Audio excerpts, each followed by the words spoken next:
It is clear that the Libyan people are eager to move forward with the transition to democracy, and their most central expectation of the United Nations is that we will support them in doing so.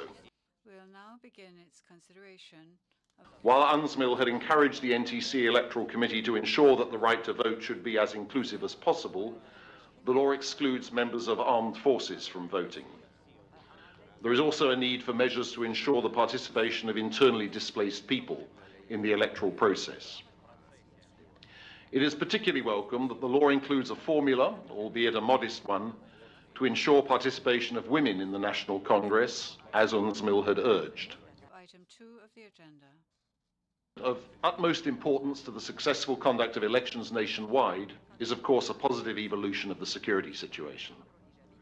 The Libyan authorities well recognize that their foremost challenge is to address the future of the revolutionary fighters and the wide circulation of weapons, and to develop professional state security institutions under civilian control.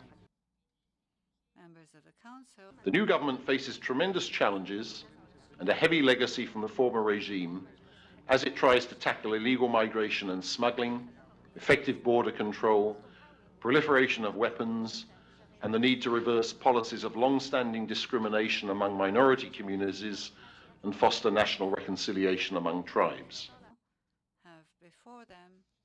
Since the High Commissioner for Human Rights and I briefed the Council on 25th of January, further information regarding torture and ill treatment of detainees, including deaths in custody, has come to light through non-governmental organisations and UNSMIL's own visits to places of detention.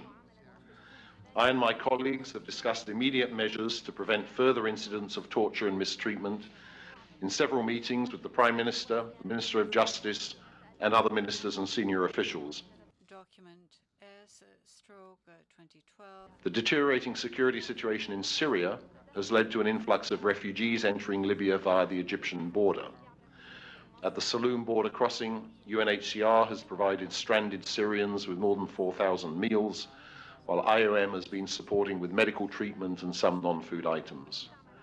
Within Libya, UNHCR is assisting local support organisations in their efforts to cope with new arrivals through technical assistance in registration, providing non-food items and support for vulnerable individuals. ونعلم أن بعضهم يتآمر. في الأيام القليلة الماضية ألقينا القبض على عدد من الخلايا المسلحة التي كانت تخطط لأعمال تخريب وتفجيرات في طرابلس. هناك أموال يرسلها عملاء القذافي من الخارج إلى ليبيا لإثارة الفتن والتخريب. أناشد هذه الدول أن تتعاون معنا، ولا بد هناك. أنا أعطيتك لما كان